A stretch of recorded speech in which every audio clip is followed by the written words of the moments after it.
la doxología final. Abra su Biblia, Romanos capítulo 11, versículos 33 al 36.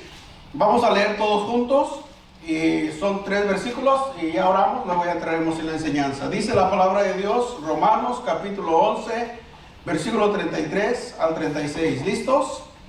Oh profundidad de las riquezas, de la sabiduría y de la ciencia de Dios, cuán insondables son sus juicios e inescrutables sus caminos. Porque ¿quién entendió la mente del Señor? ¿O quién fue su consejero? ¿O quién le dio a él primero para que le fuese recompensado?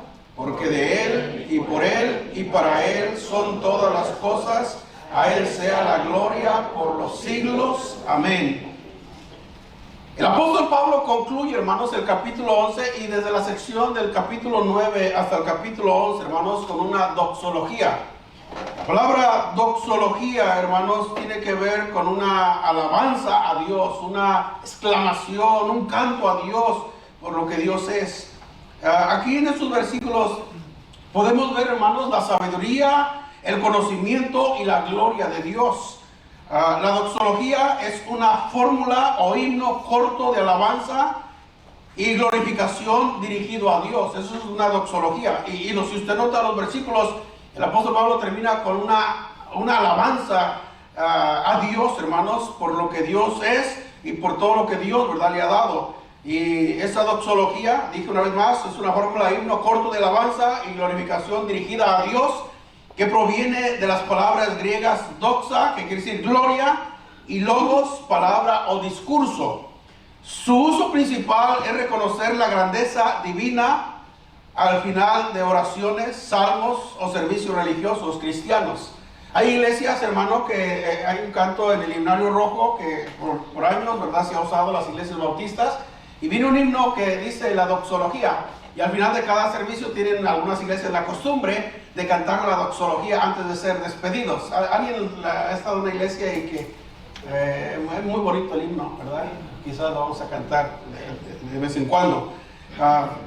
El apóstol Pablo, hermanos, concluye toda la sección del capítulo 9 al capítulo 11, y con ella uno de los desarrollos teológicos más profundos de toda la Escritura. No con una explicación adicional concluye, no, de ninguna manera, ni con una aclaración técnica, ni con una defensa apologética, sino con una doxología, hablando de la profunda misericordia de Dios. El tema principal de la doxología es la alabanza al gran Dios que ha mostrado a los indignos judíos y gentiles, hermanos, su maravillosa misericordia.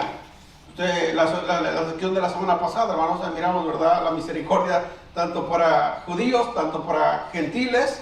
Estaban en desobediencia, pero la misericordia les alcanzó. Entonces, una vez más, los gentiles y los judíos, hermanos, necesitaban la misericordia. Sus pensamientos de Pablo sobre la pecaminosidad humana ha llevado a reflexiones cada vez más profundas con respecto a las profundidades de la misericordia de Dios, a pesar de su terrible depravación e incredulidad que había, ¿verdad?, no solamente en los judíos, pero en la raza humana. Porque se acuerda el capítulo 1, ahí nos habla de la depravación de la raza humana.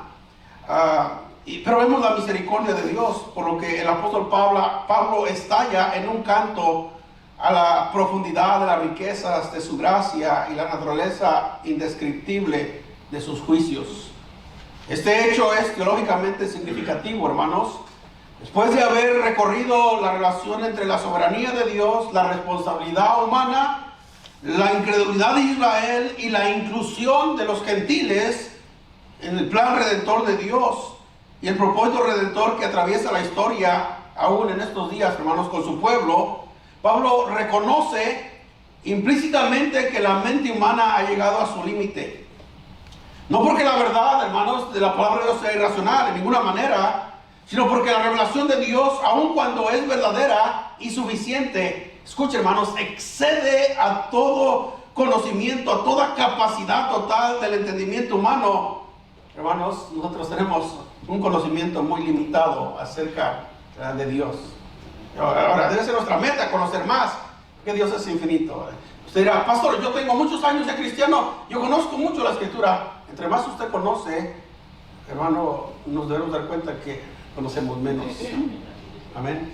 Y eso nos va a llevar a seguir alimentando nuestro deseo, nuestro hábito de poder seguir escudriñando, leyendo y conociendo la palabra de Dios. Entonces la doxología, por tanto, no es un recurso emocional, que Pablo se emociona, nada más una emoción pasajera, ni un escape retórico, hermano, sino la respuesta correcta de una mente renovada que ha contemplado la grandeza del obrar divino de Dios en medio de la humanidad, en medio del pueblo de Israel, que era el pueblo de Dios, en medio, hermanos, de los gentiles, que somos todo aquel que no viene del pueblo de Dios.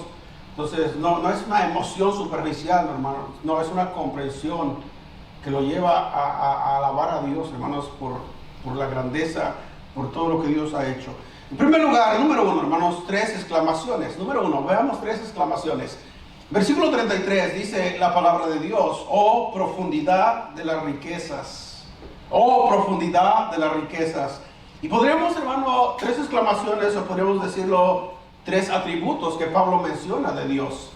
Oh profundidad de las riquezas. Cuando Pablo exclama, oh profundidad de las riquezas, de la sabiduría y de la ciencia de Dios, no está introduciendo un nuevo tema, sino resumiendo, hermanos, todo lo que él había dicho anteriormente acerca de Dios. Amén. Si usted recuerda un poco, hermanos, del capítulo 1 hasta donde hemos llegado, o sea, lo que está haciendo Pablo está resumiendo, recordando todo lo que ya había enseñado a la iglesia, hermanos, a través de esta carta, de esta epístola. Entonces, veamos la primera, la profundidad de la riqueza. Se refiere a la inmensidad, hermanos, inagotable de los atributos de Dios. Riquezas insondables, podríamos decir. Todo el universo está resumido en ellos y ninguno puede comprender la inmensidad de quienes, hermanos, de las riquezas de Dios. Sus riquezas se mencionan Romanos 2:4, si quiere ahí en su Biblia, o ahí creo que también está en la pantalla: o menospreciar las riquezas de su benignidad, paciencia, longanimidad, ignorando que su benignidad te guía al arrepentimiento. Dice Pablo en el capítulo 2: o ignoráis las riquezas de su benignidad, oh profundidad de las riquezas.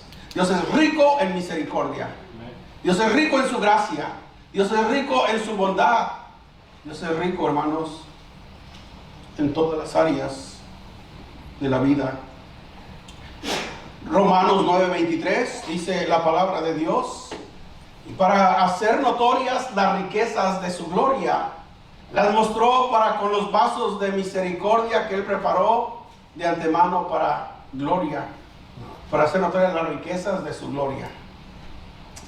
Romanos 10:12 dice este versículo: porque no hay diferencia entre judío y griego, pues el mismo que es Señor de todos es, que, hermanos, rico para con todos los que le invocan. Oh profundidad, exclama el apóstol Pablo, de las riquezas. En el capítulo 11, versículo 12, dice la palabra de Dios de esta manera: y si tu transgresión es la riqueza del mundo, o la transgresión hablando del pueblo judío, su transgresión fue la riqueza del mundo, dice el apóstol Pablo, y su defección la riqueza de los gentiles, cuanto más su plena restauración. O sea, hablando en el futuro, que Dios va a restaurar a su pueblo. Se da cuenta, hermanos, las riquezas. Hay otro pasaje que dice: pero Dios, que es rico en misericordia por su gran amor con que nos amó, estando muertos. Estoy hablando del pasaje de Efesios capítulo 1, versículo 3. Si quiere ir ahí, si no, ahí también está en la pantalla. Pero dice: bendito sea el Dios, Padre de nuestro Señor Jesucristo, que nos bendijo con toda bendición espiritual en lugares celestiales en Cristo Jesús. Porque Dios es rico, hermanos, en misericordia. Oh profundidad de las riquezas, de la sabiduría y de la ciencia. Y Efesios capítulo versículos 7 y 8 dice la palabra de Dios. Efesios: en quien tenemos redención por su sangre, el perdón de pecados, según que, hermanos, las riquezas de qué, de su gracia, según las riquezas de su gracia. Y el versículo: que hizo sobreabundar para con nosotros en toda sabiduría e inteligencia. Son las riquezas de la gracia de Dios, nos dio en abundancia, hermanos. A través de estas riquezas Dios trajo la salvación a nosotros. Amén. porque Dios es rico en misericordia. Oh, profundidad de las riquezas, dice el apóstol Pablo. Pero veamos la segunda exclamación, hermanos, de la sabiduría. De la sabiduría, por decir la sabiduría de Dios, por supuesto. Se manifiesta en la manera en que Él ha conducido la historia sin perder el control en ningún momento. Aunque algunas veces, hermanos, pensamos como que no leíamos, ¿verdad? Respuesta o no leíamos, pero Dios está en control, hermanos, a los acontecimientos, a las circunstancias de la vida y de los acontecimientos, hablando, ¿verdad? En general el mundo. Dios está en control. No pasa nada sin que Dios lo permita. La sabiduría de Dios, hermanos. Oh, profundidad de las riquezas de la sabiduría. La sabiduría. Entonces, con eso queremos decir, o el apóstol Pablo quiere decir, que Dios ha conducido la historia sin perder el control en ningún momento. Por ejemplo, humanamente hablando, hermanos, cuando uno lee el libro de Génesis, vemos, ¿verdad?, la vida de José. José fue primero aborrecido por sus hermanos, lo metieron en una cisterna, y uno dice, eso es injusto. O sea, ¿cuál es el propósito? ¿Dónde está Dios? Pero al final de la historia entendemos. ¿Se acuerda cuando su padre muere y vienen sus hermanos? José, estaban espantados, pensaban que José iba a vengarse de ellos. Y José dijo, ustedes no me trajeron a Egipto, fue Dios el que me trajo, porque Dios tenía un propósito para preservar la vida. Amén. Entonces, ¿se da cuenta la sabiduría de Dios, hermanos? Hay cosas que a veces no entendemos. Pero sabe una cosa, confiemos en Dios. A veces uno como cristiano, pero ¿por qué esto? ¿Por qué tengo que pasar esa situación? Y no es fácil, hermanos. Son situaciones a veces muy difíciles que viven nuestra vida. Pero confiemos en Dios. Dios tiene todo el control y no es su tiempo, hermanos. De hecho, lean la vida de los hombres de Dios en la Biblia. La mayoría pasaron tiempos muy difíciles. La mayoría, hermanos. Pero Dios estaba en control, porque Dios es sabio. Entonces Dios no ha perdido el control ni lo perdió en el pasado en ningún momento, usando incluso, escucha, hermano, incluso la desobediencia humana como escenario para la manifestación de su misericordia. Se lo repito, usando incluso la desobediencia humana como escenario para la manifestación de su misericordia, sin ser nunca, eso es bien importante, hermano, sin ser nunca autor del pecado ni cómplice del mal. Porque Dios, hermano, Él es Dios, es santo. El hermano Hugo ayer me fuimos a visitar y me mostró un versículo en Proverbios, hermano. Vaya a ir rápido conmigo. Proverbios 16, ¿qué? 4. Si uno lo lee así a la ligera, hermanos, uno puede pensar, entonces Dios creó también al impío. Pero mire lo que dice ese pasaje. Proverbios 16, 4. ¿Lo tiene? Bueno, dice, todas las cosas ha hecho Jehová para sí mismo, y aún al impío para el día malo. A ver ahí. Como que queremos patinar, ¿verdad? Dios hizo, hermanos, al hombre recto. Dice Eclesiastés, pero ellos buscaron muchas perversiones. Vamos al principio. Génesis tiene respuesta a todas las preguntas. Dios creó a Adán y a Eva, ¿verdad? En estado de inocencia, no había pecado, no había malicia, pero entró el pecado, ¿verdad? Y Dios usó el pecado entrando en el hombre, la desobediencia, hermanos, aún, ¿verdad? Para mostrar su misericordia, o para su propósito que Dios tiene. Lo miramos en los capítulos anteriores hablando del pueblo judío, ¿verdad? Su endurecimiento en parte, usó ese endurecimiento ¿para qué? Para mostrar la misericordia a los gentiles y ser salvos. Entonces, hermano, Dios no es el autor del mal. Tengan mucho cuidado, ¿verdad?, al estudiar la palabra de Dios. La Biblia tiene respuesta, nos hay que buscar. Dios es santo, santo, santo. Muy bien, sigamos adelante.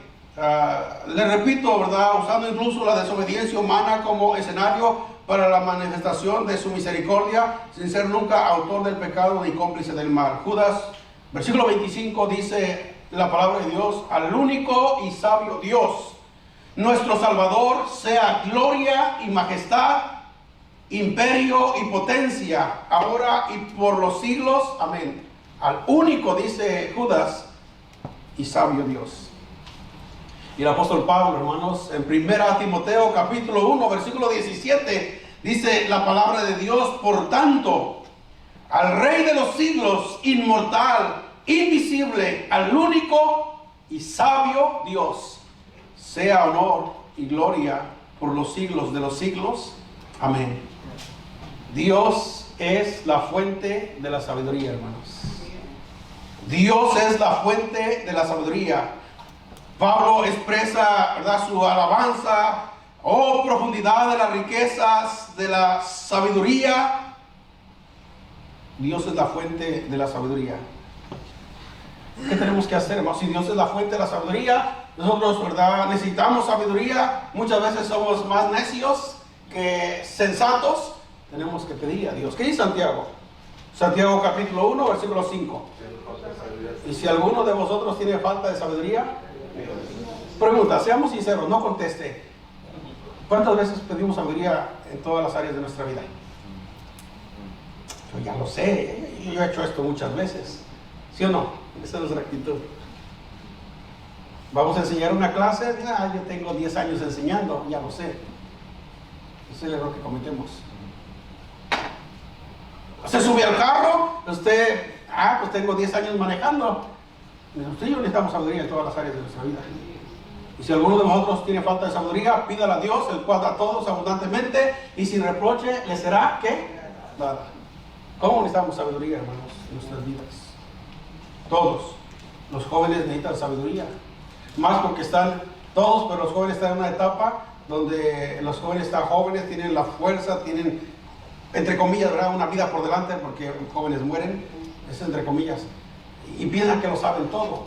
Necesitan sabiduría a los jóvenes. Lean Proverbios, ahí está, exclusivamente a los jóvenes les habla, ¿verdad?, para todos, pero hay unos capítulos que hablan a los jóvenes. Ahora, Dios es la fuente de la sabiduría, debemos pedir la sabiduría a Dios y buscar la sabiduría, y la Biblia es una fuente de sabiduría, hermanos. Aquí está, a fin de que el hombre de Dios sea perfecto, enteramente preparado para toda buena obra. Toda la escritura, 2 Timoteo 3, 16 y 17, es inspirada por Dios.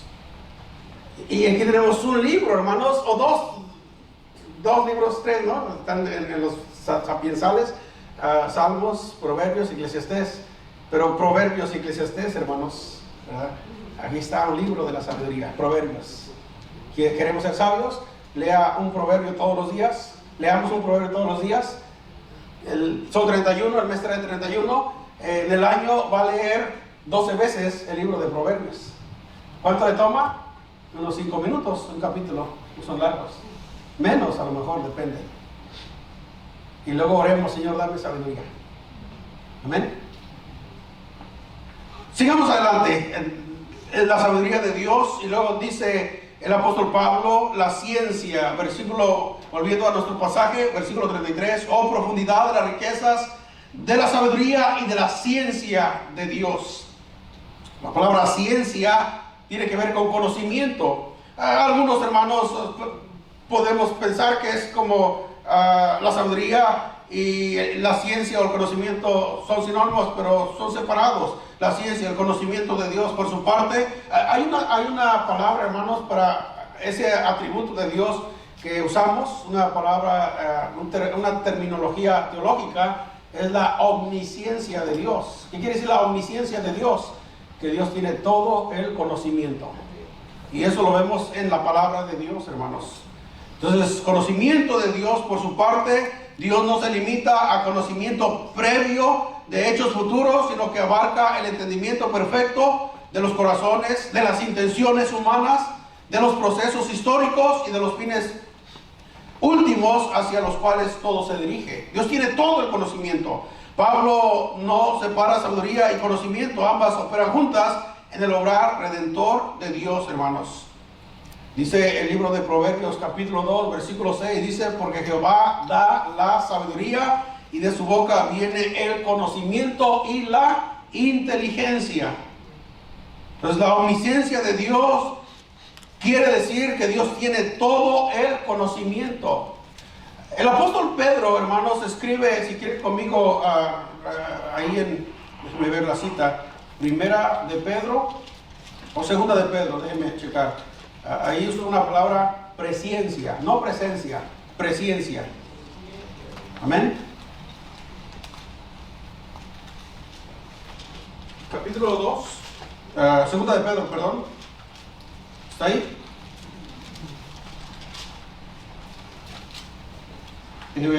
Dice,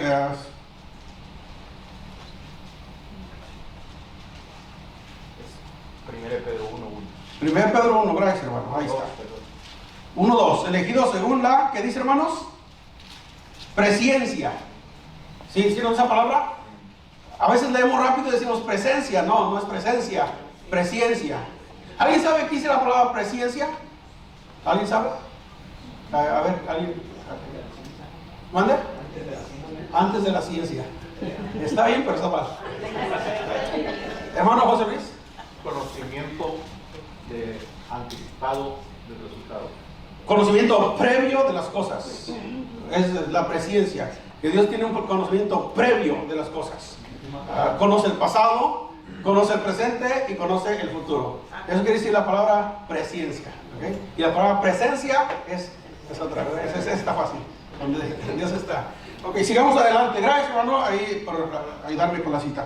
Muy bien, la omnisciencia de Dios tiene todo el conocimiento. Mire, David lo expresó de esta manera. Salmo 139, por favor. Salmo 139, versículo del 1 al 4. Salmo 139, versículo del 1 al 4. Precioso salmo, hermanos. Salmo 139, versículo del 1 al 4. Dice la palabra de Dios: oh Jehová, tú me has examinado y conocido. Conocimiento, amén. Tú has conocido mi sentarme y mi levantarme. Yo no sé a qué hora usted se levantó, pero Dios sí sabe, amén. Yo no sé a qué hora usted se acostó, pero Dios sí sabe. Es lo que el salmista está expresando. Has entendido desde lejos mis pensamientos. Y mire, hermano, hasta qué punto dice el salmista: has escudriñado mi andar y mi reposo, y todos mis caminos te son conocidos. Pues aún no está la palabra en mi lengua, y aquí, oh Jehová, tú la sabes toda.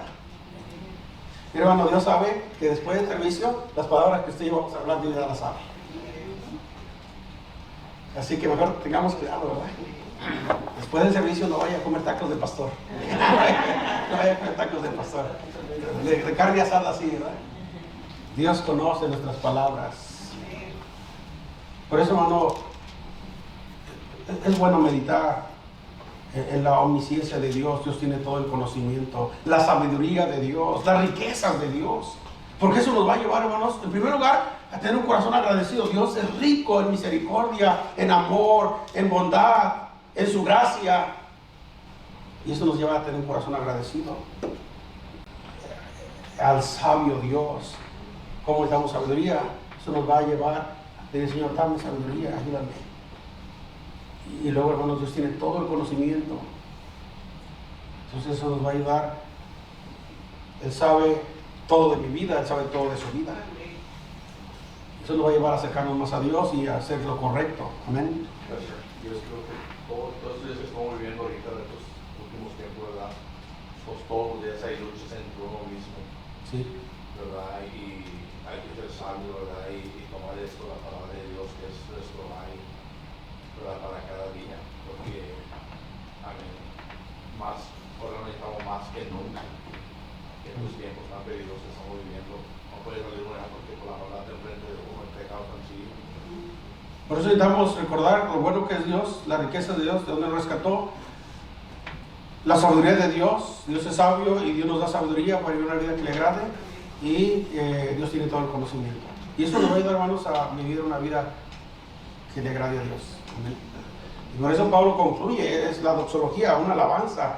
Dios es rico, las riquezas, Dios es sabio y Dios, ¿verdad?, tiene todo el conocimiento. Ahora, Pablo reconoce, gracias hermano, reconoce los juicios. Ahora, al afirmar que cuán insondables, volvemos a nuestro pasaje, versículo 33, dice: oh profundidad de las riquezas, de la sabiduría y de la ciencia de Dios. Cuán insondables son sus juicios e inescrutables sus caminos. Pablo afirma, hermanos, cuán insondables son sus juicios e inescrutables sus caminos. Pablo reconoce que los juicios de Dios no pueden ser evaluados con criterio humano. Porque nosotros tenemos, nuestro conocimiento está limitado, hermanos. Usted hay dos personas que se expresan, no, pero ¿cómo Dios? Si Dios es un Dios de amor, y cómo cuando uno lee el Antiguo Testamento y vemos cómo había guerras y destruían a toda la gente, entonces ¿dónde está Dios que es amor? ¿Ha habido gente expresarse de esa manera? Sí, a mí me han dicho. Entonces tenemos que darle una respuesta. No, también cuando se acaba de hacer jamás con Israel, frente a Israel, está cometiendo homicidio contra todos los cazapiés. Sí. Dios está en control. Dios está en control, Dios tiene un propósito. Entonces, ahora, nosotros, hermano, ¿cuál debe ser nuestra posición ante las circunstancias de la vida? Juzgar, no. Orar y afirmarnos en las cosas de Dios. Esa debe ser nuestra posición. Orar, ¿verdad? Pero muchas veces lo que menos hacemos y lo que más hacemos es, ¿verdad?, empezar a dar opiniones. Y es lo que el apóstol Pablo está diciendo. Pablo reconoce que los juicios de Dios no pueden ser evaluados con criterios humanos limitados. Esto no significa, hermano, que los juicios de Dios sean arbitrarios o irracionales, sino que están fundados en una justicia perfecta, que no siempre coincide con las expectativas humanas. Cuando leímos ese pasaje, a Esaú aborrecí y a Jacob amé. Y si uno estudia un poquito la vida de los dos, hermano, Jacob era el engañador, pero en su misericordia, en su gracia, Dios tiene un propósito. Entonces, no es nuestro trabajo tratar de darle respuesta. No, Dios ya nos dejó. El trabajo es, ¿qué puedo aprender de eso? ¿Sí me explico, hermanos? Entonces,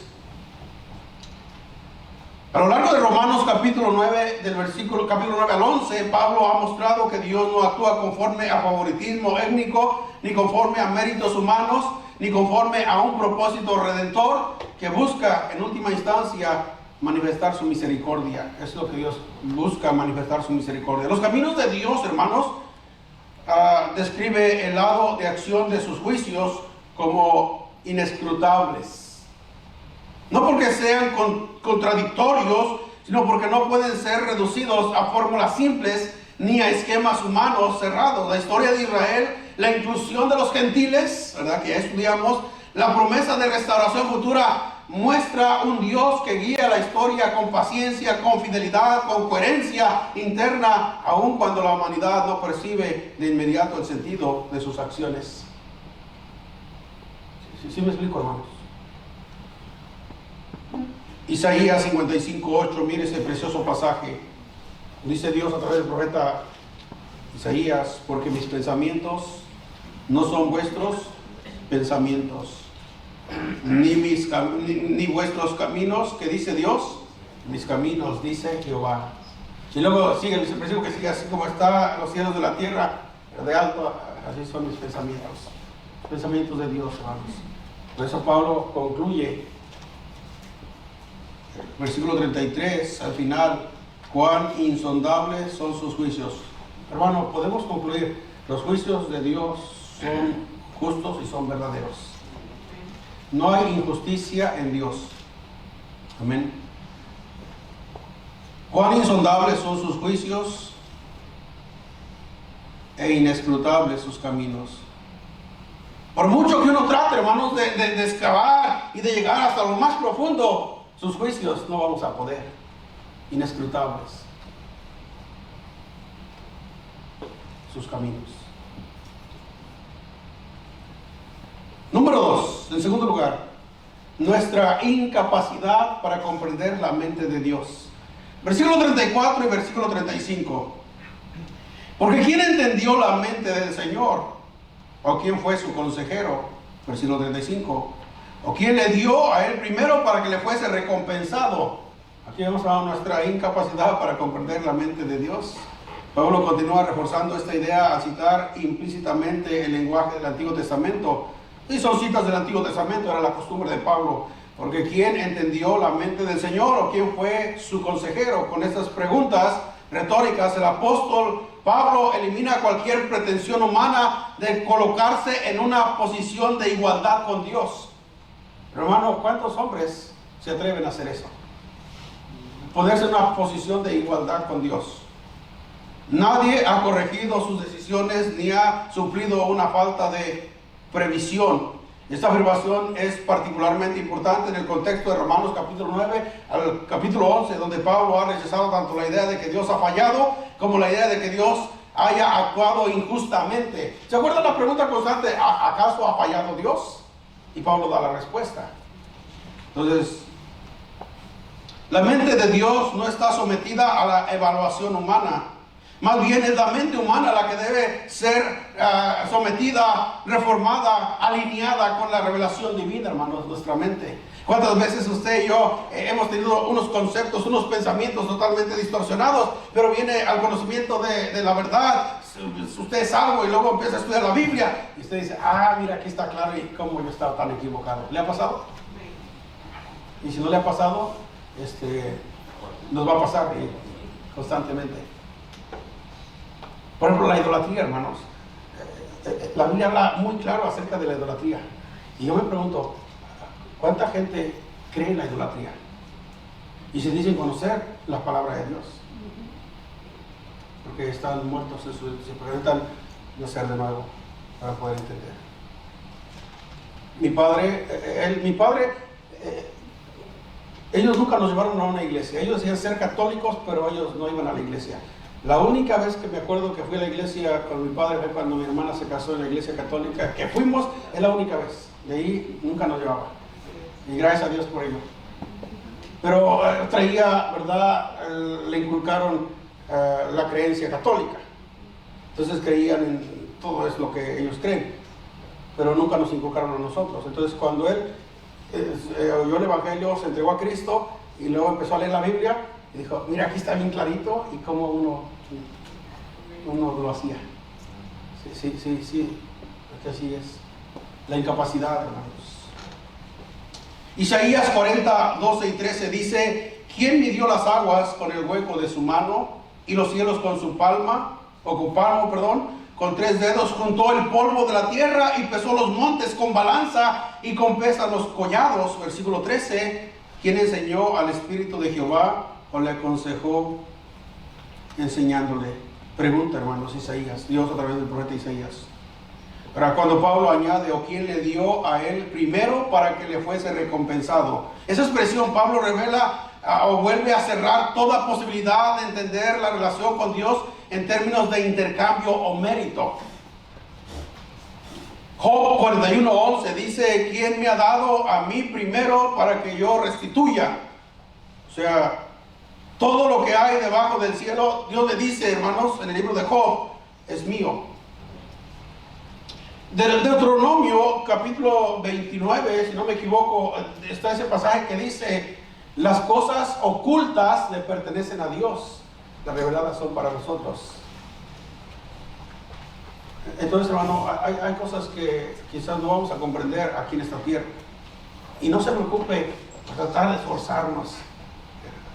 Hermano, Dios nos lo reveló y por mucho que se esfuercen no lo vas a ver.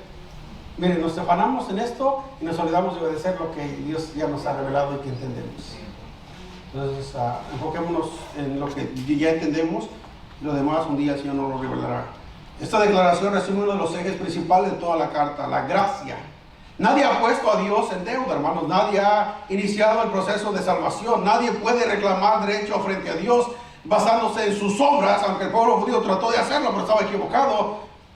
Aún en su linaje, porque Dios le dijo, mira, yo te llamé por la gracia de Dios, porque tú no eras mejor que otros. Le dijo al pueblo judío, tenga mucho cuidado de no enorgullecerse por su misericordia. Y esto es coherente con la afirmación previa de que los dones y el llamamiento de Dios son irrevocables, no porque el ser humano los haya asegurado, sino porque Dios es fiel a sí mismo. Amén. Número 3, la última cosa, Dios es la fuente y el fin de todas las cosas. Dios es la fuente y el fin de todas las cosas. Versículo 36, porque de Él y por Él y para Él son todas las cosas. Pregunta, hermanos, ¿qué abarca todas las cosas? Bien fácil. Todo. Y todo es... Sí, estamos aprendiendo. Todo es todo. Sí. Porque de Él y por Él y para Él son todas las cosas. A Él sea la gloria por los siglos. Amén. Podríamos decir, hermanos, que aquí es el clímax de la doxología. Llega cuando Pablo declara, porque de Él y por Él y para Él son todas las cosas. Esta afirmación no es meramente teológica, es una cosmovisión completa. Todo tiene su origen en Dios, de Él. Todo tiene su origen en Dios. Todo es sostenido y dirigido por Dios, de Él, por Él. Y todo se encamina hacia la gloria de Dios y para Él, hermanos.